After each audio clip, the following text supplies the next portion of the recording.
जनता की गाड़ी एक सपना साकार होता है। 80 के दशक की शुरुआत में भारत में आवागमन के साधन बहुत अलग थे। कुछ अमीर लोगों के पास लग्जरी कार्स थी, जबकि ज्यादातर लोग स्कूटर्स, बाइसिकल्स या पैदल ही चलते थे। इसी समय जनता की गाड़ी का सपना देखा गया। यह सपना इंडियंस को अपनी गाड़ी का मालिक बनाने का था। इंदिरा गांधी के शासनकाल में इस सपने का जन्म हुआ और संजय गांधी ने इसे आगे बढ़ाया। 1981 में मारुति उद्योग लिमिटेड की स्थापना हुई। यह भारत के ऑटोमोटिव इतिहास में एक महत्वपूर्ण मोड़ था। अगर आपको यह वीडियो पसंद आया हो तो कृपया लाइक, शेयर और सब्सक्राइब करें। धन्यवाद। एक साझेदारी की शुरुआत। सुजुकी का इंडियन मार्केट में प्रवेश। अपनी जनता की गाड़ी के प्रोजेक्ट के लिए इंडियन गवर्नमेंट ने दुनिया भर में पार्टनर की तलाश की और उन्हें सुजुकी मोटर कॉर्पोरेशन, एक जापानीज ऑटोमेकर, मिली जो स्मॉल कार्स में अपनी विशेषज्ञता के लिए प्रसिद्ध थी। उस समय सुजुकी अपने ग्लोबल फुटप्रिंट को बढ़ाना चाहती थी और उन्होंने इंडिया को एक प्रॉमिसिंग मार्केट के रूप में देखा। 1982 में इंडियन गवर्नमेंट और सुजुकी मोटर कॉर्पोरेशन के बीच एक जॉइंट वेंचर एग्रीमेंट पर हस्ताक्षर किए गए और मारुति सुजुकी इंडिया लिमिटेड का जन्म हुआ। यह साझेदारी भारत के इकोनॉमिक हिस्ट्री में एक महत्वपूर्ण क्षण था, जो लिबरलाइजेशन की ओर, देश के क्रमिक बदलाव और फॉरेन इन्वेस्टमेंट के लिए अपने दरवाजे खोलने का संकेत देता था। सुजुकी अपने साथ टेक्निकल एक्सपर्टीज, मैन्युफैक्चरिंग प्रोग्रेस और स्मॉल कार सेगमेंट की गहरी समझ लेकर आया। भारतीय जनता अफोर्डेबल मोटरिंग के एक नए युग को अपनाने के लिए उत्सुक थी। अब एक ऐसी कार के लॉन्च का समय आ गया था जो इंडियन ऑटोमोटिव लैंडस्केप को फिर से परिभाषित करेगी। मारुति 800 पहियों पर एक क्रांति। 1983 में मारुति सुजुकी इंडिया लिमिटेड ने आइकॉनिक मारुति 800 को अनवेल किया। सुजुकी अल्टो पर आधारित यह एक कॉम्पैक्ट, फ्यूल एफिशिएंट हैचबैक थी। इसने एक पैराडिम शिफ्ट को चिह्नित किया, स्कूटर्स को चुनौती दी और अफोर्डेबल कार ओनरशिप की शुरुआत की। मारुति 800 आकांक्षा, प्रगति और भारत में एक नए युग का प्रतीक बन गई। भारतीय दिलों पर राज, ग्रोथ एंड पॉपुलैरिटी। मारुति 800 की रनअवे सक्सेस ने मारुति सुजुकी को नई ऊंचाइयों पर पहुंचाया। अपने फ्लैगशिप मॉडल की गति को आगे बढ़ाते हुए मारुति सुजुकी ने अपने प्रोडक्ट पोर्टफोलियो का विस्तार किया। व्हीकल्स की एक इंट्रोड्यूस्ड की जो मार्केट के विभिन्न सेगमेंट्स को केटर करती थी। प्रैक्टिकल ओमनी वैन से लेकर स्टाइलिश जेन हैचबैक तक, मारुति सुजुकी लगातार ऐसी गाड़ियां डिलीवर करती रही जो इंडियन सेंसिबिलिटीज के साथ रेसोनेट करती थी। फ्यूल एफिशिएंसी, अफोर्डेबिलिटी और एक वाइड सर्विस नेटवर्क पर कंपनी के फोकस ने इसे इंडियन फैमिलीज के बीच एक लोकप्रिय विकल्प बना दिया। मारुति सुजुकी की कार का ओनर होना प्राइड की बात बन गई, अपवर्ड मोबिलिटी और अचीवमेंट का प्रतीक। मारुति सुजुकी डीलरशिप्स छोटे से छोटे टाउन में भी खुल गए, जिससे लाखों लोगों के लिए कार ओनरशिप का सपना पास आ गया। इंडियन कंज्यूमर की गहरी समझ और एक्सेलेंट आफ्टर सेल्स सर्विस प्रदान करने की अपनी प्रतिबद्धता ने कंपनी की सफलता में महत्वपूर्ण भूमिका निभाई। मारुति सुजुकी सिर्फ एक कार मैन्युफैक्चरर से कहीं बढ़कर बन गई। यह इंडियन ऑटोमोटिव लैंडस्केप का एक अभिन्न हिस्सा बन गई थी। उदारीकरण की प्रमुख शक्ति। Maruti Suzuki in a new era. 1990 के दशक में लिबरलाइजेशन की शुरुआत के साथ भारत के आर्थिक इतिहास में एक महत्वपूर्ण मोड़ आया। आर्थिक सुधारों के इस युग ने दशकों पुरानी प्रोटेक्शनिस्ट पॉलिसीज को खत्म कर दिया और ग्लोबल कंपटीशन के लिए भारतीय बाजार को खोल दिया। मारुति सुजुकी के लिए इस अवधि ने चुनौतियों और अवसरों दोनों को प्रस्तुत किया।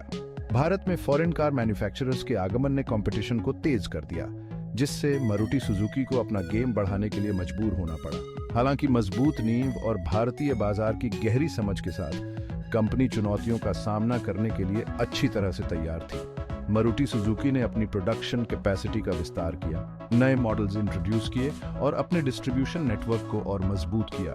उदारीकरण के युग ने मारुति सुजुकी के लिए एक महत्वपूर्ण मोड़ को चिह्नित किया, जिसने इसे गवर्नमेंट कंट्रोल्ड एंटिटी से एक अधिक एजाइल और मार्केट ड्रिवन कंपनी में बदल दिया। मारुति सुजुकी ने न केवल लिबरलाइजेशन के तूफान का सामना किया था, यह और मजबूत और अधिक लचीला बनकर उभरा था, नई सहस्राब्दी की चुनौतियों का सामना करने के लिए तैयार था। नई सहस्राब्दी को नेविगेट करना। Strategic shifts and innovation. जैसे ही भारत ने नई सहस्राब्दी में प्रवेश किया, मारुति सुजुकी को तेजी से विकसित हो रहे ऑटोमोटिव लैंडस्केप का सामना करना पड़ा। भारतीय कार बायर अधिक समझदार होता जा रहा था। सिर्फ अफोर्डेबिलिटी और फ्यूल एफिशिएंसी ही नहीं, बल्कि स्टाइल, कंफर्ट और एडवांस्ड फीचर्स की भी मांग कर रहा था। मारुति सुजुकी ने इन बदलती प्राथमिकताओं को पहचानते हुए एक स्ट्रेटेजिक शिफ्ट की शुरुआत की, सिर्फ फंक्शनल कार्स के निर्माता के रूप में अपनी छवि से आगे बढ़ते हुए।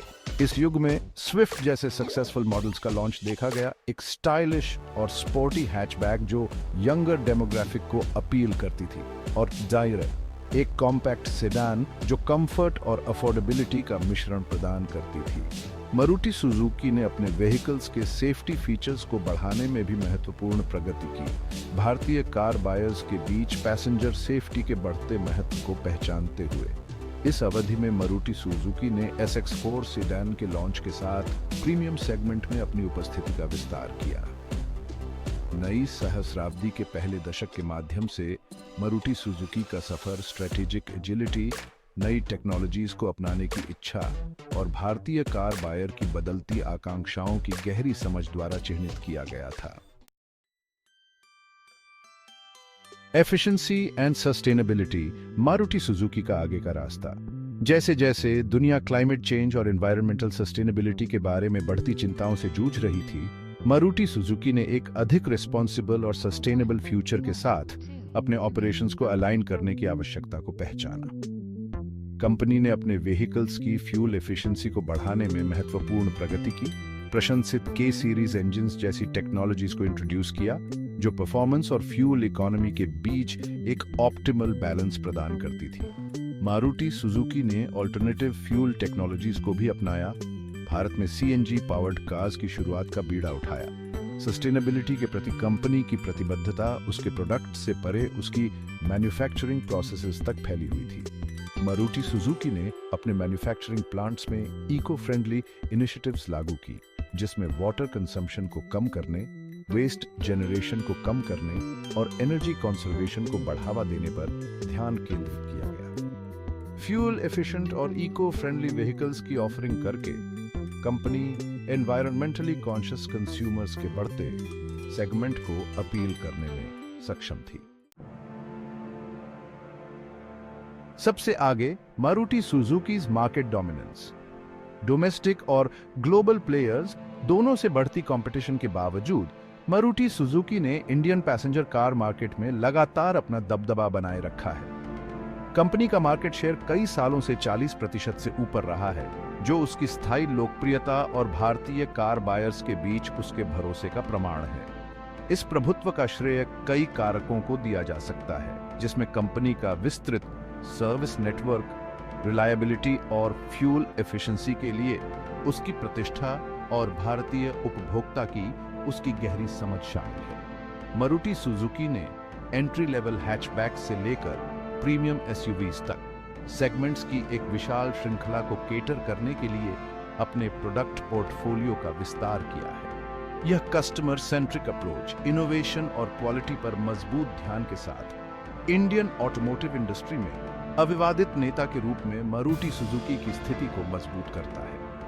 मारुति सुजुकी की सफलता की कहानी कोलैबोरेशन, इनोवेशन और बाजार की गहरी समझ की शक्ति का प्रमाण है।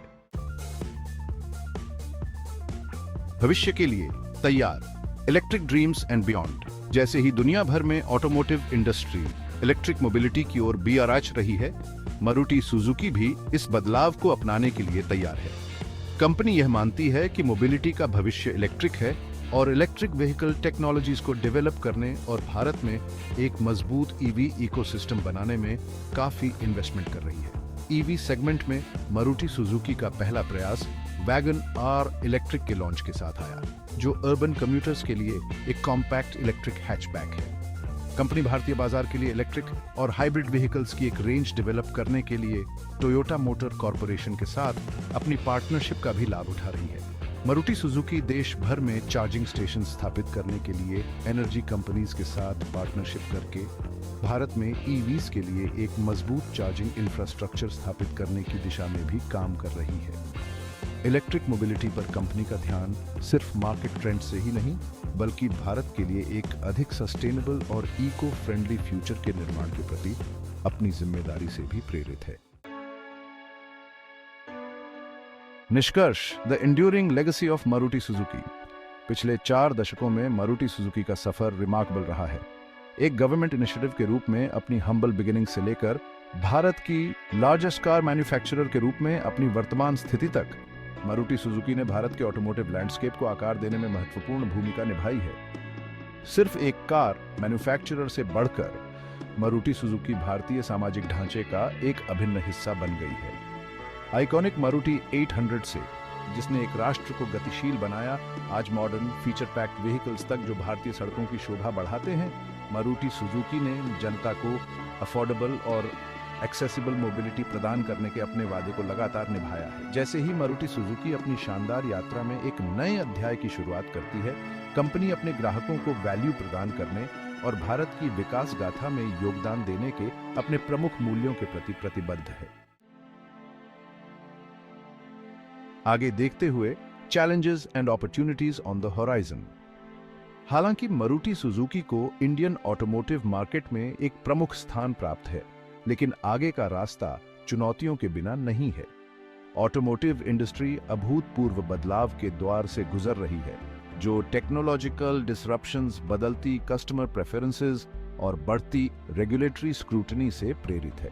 राइड शेयरिंग प्लेटफॉर्म्स और शेयर्ड मोबिलिटी सॉल्यूशंस का उदय पारंपरिक कार ओनरशिप मॉडल्स को चुनौती दे रहा है, जबकि क्लाइमेट चेंज और एयर पोल्यूशन को लेकर चिंताएं मैन्युफैक्चरर्स को इलेक्ट्रिक और सस्टेनेबल मोबिलिटी सॉल्यूशंस की ओर तेजी से बढ़ने के लिए मजबूर कर रही हैं। हालांकि ये चुनौतियां मारुति सुजुकी को ग्रोथ और इनोवेशन के लिए महत्वपूर्ण अवसर भी प्रदान करती हैं। अपनी ताकत का लाभ उठाकर और नई टेक्नोलॉजीज को अपनाकर मारुति सुजुकी आगे की चुनौतियों से पार पाने और इंडियन ऑटोमोटिव लैंडस्केप में अपनी लीडरशिप पोजीशन को बनाए रखने के लिए अच्छी तरह से तैयार है। जैसे ही कंपनी आगे की रोमांचक और चुनौतीपूर्ण सड़क पर चलती है, यह अपने साथ लाखों भारतीयों की आकांक्षाओं और एक ऐसे ब्रांड की विरासत को लेकर चलती है जो अफोर्डेबल और एक्सेसिबल मोबिलिटी का पर्याय बन गया है।